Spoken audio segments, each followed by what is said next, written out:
আজকে আলহামদুলিল্লাহ আমি বলতে চাই ৮ দল ইসলামী সমমনা ৮টি দল একত্রিত হয়েছে। আমরা ইতিপূর্বে বিভিন্ন জায়গায় শুনেছি উলামায়ে কেরাম যদি একত্রিত হয়ে আমাদের কাছে আসেন তাহলে আমরা তাদেরকে সংসদ পর্যন্ত নিয়ে যাব।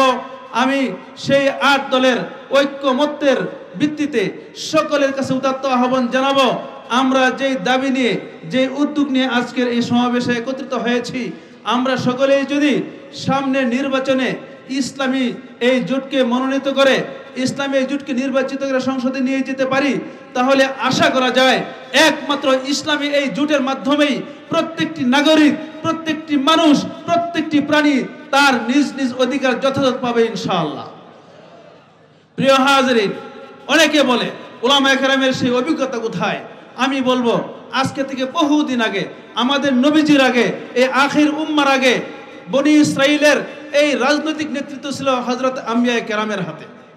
রাসূল করিম সাল্লাল্লাহু আলাইহি ওয়াসাল্লাম স্পষ্ট ঘোষণা করেছেন, কানাত বানু ইসরাইল তাসুজুহুমুল আম্বিয়া।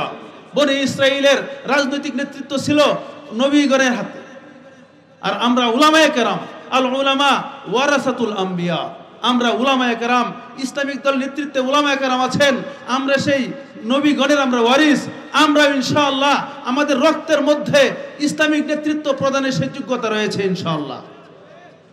আমাদের নবী সাল্লাল্লাহু আলাইহি ওয়াসাল্লাম 571 খ্রিস্টাব্দে জন্মগ্রহণ করার পরে মাত্র 53 বছর বয়সে মদিনায় হিজরত করে চলে গেলেন। মদিনায় যাওয়ার পর থেকে তিনি ইসলামী রাজনীতি শুরু করে দিলেন, ইসলামী রাষ্ট্র কায়েম করলেন। ইসলামী রাষ্ট্র ব্যবস্থা শুরু হয়ে গেল 620 খ্রিস্টাব্দের পর থেকেই। এরপর থেকে মধ্যপ্রাচ্য পুরা ইসলামের আওতায় চলে আসলো 710 খ্রিস্টাব্দের মধ্যে। আমাদের এই ভারতীয় উপমহাদেশে সিন্ধু থেকে শুরু করে ইসলামী হুকুমত, ইসলামী রাজনীতি শুরু হয়ে গেল 1209 খ্রিস্টাব্দে। আমাদের এই বৃহৎ বাংলায় ইসলামী রাজনীতি কায়েম হয়ে গেল, একাধারে চলতে থাকলো 1803 খ্রিস্টাব্দ পর্যন্ত পুরা ভারতীয় উপমহাদেশ। 1757 খ্রিস্টাব্দ পর্যন্ত আমার বাংলায় ইসলামী হুকুমত চালু ছিল, ইসলাম মতোই চলতো। রাজনৈতিক ব্যক্তিত্ব ইসলামী ছিলেন, হাকিম ছিলেন ইসলামের, উকিল ছিলেন ইসলামের, জজ ইসলামের, ব্যারিস্টার ইসলামের, পুলিশ প্রধান ইসলামের, আর্মি প্রধান ইসলামের, রাষ্ট্রপ্রধান ইসলামের, সকলে ইসলামের ছিলেন। এরপর আমাদের উপরে চলে আসলো সেই খ্রিস্টানদের সেই নগ্ন থাবা, সেই বয়াল থাবে আমরা পিষ্ট হয়ে আমরা রাষ্ট্র ক্ষমতা হারালাম, মসজিদ মাদ্রাসাগুলি তার সেই জায়গির হারালো, সেই রাষ্ট্রীয় অনুদান হারালো। আমরা উলামায়ে কেরাম 1857 খ্রিস্টাব্দে এই ভারত উপমহাদেশকে ব্রিটিশদের হাত থেকে মুক্ত করার জন্য প্রচন্ড আন্দোলন শুরু করলাম। আর সেই আন্দোলনে এক পর্যায়ে আমরা দেশীয় কিছু গাদ্দারদের কারণে সে আন্দোলন ব্যর্থ হলো। তখন আমরা আমাদের এই প্রজন্মকে, ইসলামী প্রজন্মকে, ইলমি প্রজন্মকে, উলামায়ে কেরামের এই ধারাকে, সিলসিলাকে অব্যাহত রাখার জন্য প্রত্যক্ষ রাজনীতি বাদ দিয়ে আমরা আমাদের পরোক্ষ রাজনীতি শুরু করলাম, আমরা মানুষ করতে শুরু করলাম আলহামদুলিল্লাহ। এরপর 1947 খ্রিস্টাব্দে আমরা আমাদের এই দেশ থেকে ব্রিটিশদেরকে বিতরণ করতে সক্ষম হইলাম। যে আবেগ নিয়া, যে উদ্দেশ্য নিয়া এই দেশে আবার সেই আমাদের ইসলামী হুকুমতকে আনবো, সেই 700 বছরের এই বাংলায় যে ইসলামী হুকুমত ছিল সেই ইসলামকে আবার রাষ্ট্রীয়ভাবে আনবো, কিন্তু আমাদের জন্য সম্ভব হয় নাই।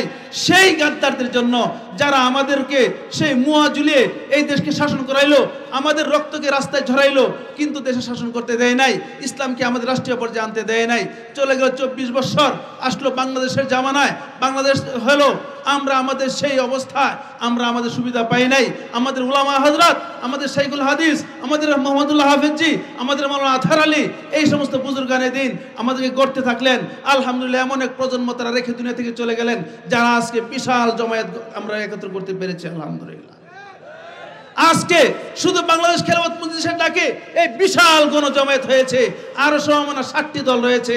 আশা করি তাদের এমন জনসমাগম হবে, আমরা যদি চেষ্টা করি ইনশাআল্লাহ রাষ্ট্রীয় পর্যায়ে আমার বাংলাদেশ থেকে ইসলামকে সংসদে নিতে পারবো।